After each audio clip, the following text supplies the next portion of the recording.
আজকের অনলাইন ক্লাসে সবাইকে স্বাগত জানাই। আজকে আলোচনা করব দ্বাদশ শ্রেণীর একটি কবিতা নিয়ে। এই কবিতাটা এবছরে যারা উচ্চ মাধ্যমিক পরীক্ষা দেবে তাদের জন্য খুব গুরুত্বপূর্ণ হতে চলেছে। কবিতার নাম হচ্ছে রূপনারায়ণের কুলে। বিশ্বকবি রবীন্দ্রনাথ ঠাকুরের জন্ম 1861 খ্রিস্টাব্দে কলকাতার জোড়াসাঁকোর ঠাকুর পরিবারে। 1941 সালে তার মৃত্যু হয়েছে। অনেক কাব্য, অনেক উপন্যাস, অনেক নাটক তিনি লিখেছেন। বিখ্যাত বিখ্যাত নাটক রয়েছে তার, বিখ্যাত বিখ্যাত ছোট গল্প, তাকে ছোট গল্পের জনক বলা হয়। তিনি 13টা উপন্যাস লিখেছেন।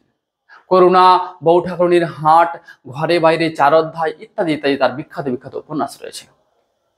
তার অনেক কাব্য রয়েছে, সোনাতরী, চিত্রা, জৈতালি, শেষ লেখা, আরোগ্য ইত্যাদি তার কাব্য রয়েছে।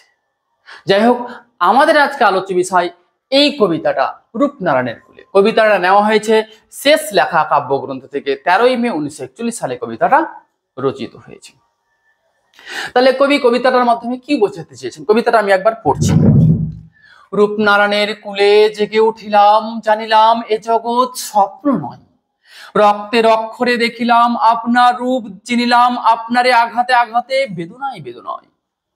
সত্য যে কঠিন, কঠিনের ভালোবাসিলাম, সে কখনো করে না বঞ্চনা।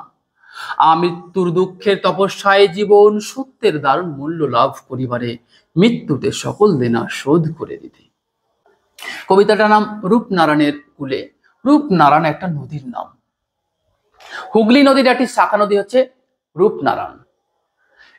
এই নদী যেমন প্রবাহমান, মানুষের জীবনটাও ঠিক প্রবাহমান। কবি বাস্তব জীবনে যা আঘাত, দুঃখ, কষ্ট যা দেখেছেন, যা লক্ষ্য করেছেন, অন্তিম পর্যায়ে শেষ জীবনে শেষ লেখা কাব্যটা 1941 সালে তার লেখা 13ই মে, অর্থাৎ মৃত্যুর 2.5 মাস পূর্বে কবিতাটা কবি লিখেছেন।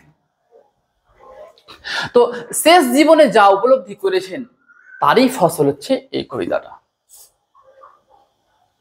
মানুষের জীবনটা প্রবাহমান একটা জীবন, বাস্তব একটা জীবন, সেখানে দুঃখ, কষ্ট, আঘাত, যন্ত্রণা সবকিছু পরিপূর্ণ রয়েছে। কবিতার মাধ্যমে আমরা এটাই কিন্তু লক্ষ্য করব। আমরা দেখি কি বলছেন কবি। কবি বলছে, রূপনারায়ণের কুলে জেগে উঠিলাম, জানিলাম এ জগৎ স্বপ্ন নয়। অর্থাৎ রূপনারায়ণ একটা নদীর নাম। হুগলি নদীর শাখা নদী রূপনারায়ণ, কুল মানে তীর। অর্থাৎ কবি বলতে চাইছে যে নদীর তীরে আমি জেগে দেখলাম যে জীবনটা স্বপ্ন নয়। অর্থাৎ নদী যেমন প্রবাহমান, মানুষের জীবনটাও প্রবাহমান। আমরা যেমন রঙিন স্বপ্ন দেখি, প্রতিটা মানুষের জীবনে স্বপ্ন আছে। কি স্বপ্ন আছে? সুন্দর বড় হব, সুন্দর বাড়ি করব, গাড়ি করব, ফুলের পাক করব, মানুষের অনেক চাওয়া পাওয়া, অনেক স্বপ্ন। তো কবি বলছে এই স্বপ্নতে যে জিনিসটা পাওয়া যায় ওটা কিন্তু বাস্তবে বড় কঠিন। তো মানুষের জীবনটা স্বপ্ন নয়, রঙিন স্বপ্নের মতো স্বপ্ন নয়। মানুষের জীবনটা আঘাত, যন্ত্রণাময়। এটা একটা বাস্তব জীবন। কি জীবন? বাস্তব জীবন। মানুষের জীবনটা সত্যি একটা জন্ম আছে, মৃত্যু আছে, দুঃখ, কষ্ট, আঘাত, আনন্দ তার মধ্যে আছে। আবার কবি যখন কবিতাটা লিখছেন তখন চলছিল 1941 সাল, মানে ভয়াবহ একটা পর্যায়। 1939 সাল থেকে 1945 সালে আমরা জানি সবাই দ্বিতীয় বিশ্বযুদ্ধ চলছিল। সেই দ্বিতীয় বিশ্বযুদ্ধ চলাকালীন মুহূর্তে এবং কবির অন্তিম পর্যায়ে শেষ জীবনে তার গুরুজনদের থেকে শুরু করে তার পরিবারের অনেক আত্মীয় স্বজন, তার বন্ধু বান্ধব, পরিবারের অনেক মানুষ মারা গেছিলেন শেষ বছরে বলে অনেক দুঃখ, কষ্ট, আঘাত পেয়েছিলেন।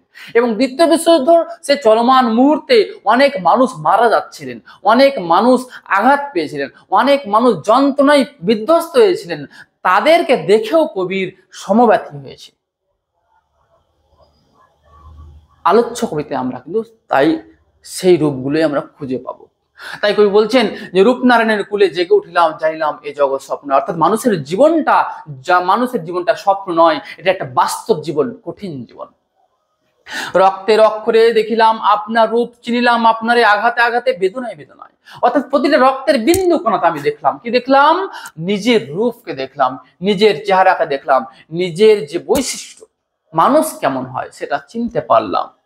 আঘাতে আঘাতে, বেদনায় বেদনায়। অর্থাৎ প্রতিটা মানুষের জীবনে আঘাত, যন্ত্রণা, বেদনা বিধ্বস্ত করে। মানুষের জীবনে সংগ্রাম আছে, লড়াই আছে, হেরে যাওয়া আছে, সবকিছু নিয়ে মানুষের জীবনটা। তবে আঘাত, বেদনা, হেরে যাওয়াকে ভয় করলে হবে না, এগুলোকে উত্তরণ করে উঠতে হবে উপরে। তো কবি বলতে চাইছে যে আমি নিজেকে জানতে পারলাম, নিজেকে চিনতে পারলাম সেই দুঃখের মুহূর্তগুলোতে। আমার পরিবারের আত্মীয় স্বজনরা যখন অনেকজন পর পর মারা গেছিলেন, তখন আমি নিজের রূপটাকে চিনতে পেরেছিলাম আঘাত, যন্ত্রণা, দুঃখ, কষ্টের মাধ্যমে। তারপর কবি কি বলছেন, সত্য যে কঠিন, কঠিনে ভালোবাসিলাম সে কখনো করে না বঞ্চনা। অর্থাৎ সত্য যেগুলো পৃথিবীতে ভালো কাজ, সত্য কাজ, সেগুলো সত্যি কঠিন জিনিস। কর্ম কখনো মানুষকে ঠকায় না, কর্ম করতে হবে, আর কর্মটাই কঠিন কাজ। সত্যি যেগুলো আছে, যেগুলো কঠিন পৃথিবীতে, সত্য কাজ, ভালো কাজ, সেগুলো কঠিন। আর ওই সমস্ত কাজগুলো করলে মানুষকে ঠকায় না ওই কাজটা। তাই কবি বলছে সত্য যে কঠিন, কঠিনেতে ভালোবাসিলাম সে কখনো করে আমাদের। আর সত্য কাজটা কঠিন হয়, আর এই জন্য আমি এই কঠিন কাজগুলোকে ভালোবাসলাম, কারণ সে কখনো মানুষকে ঠকাবে না। লাস্ট 3টা লাইনে কবি কি বলছেন, আমৃত্যু দুঃখের তপস্যায় জীবন সত্যের দারুণ মূল্য লাভ করিবারে মৃত্যুতে সকল দেনা শোধ করে। আমৃত্যু মানে মরার পর্যন্ত দুঃখের তপস্যায় জীবন, অর্থাৎ মানুষের জীবনটা একটা তপস্যাময় জীবন। কিসের তপস্যা? দুঃখের তপস্যা। কেমন তপস্যা? মানুষকে প্রচুর কর্ম করতে হবে, প্রচুর কাজ করতে হবে। নিজের জীবনে অনেক, তার জীবনে আঘাত আসতে পারে, দুঃখ আসতে পারে, বেদনা আসতে পারে। তাই কবি বলছে যে মানুষের জীবনটাই হচ্ছে মৃত্যু পর্যন্ত দুঃখময় জীবন। সত্যের দারুণ মূল্য লাভ করিবে মৃত্যুতে সকল দেনা শোধ করে দিতে।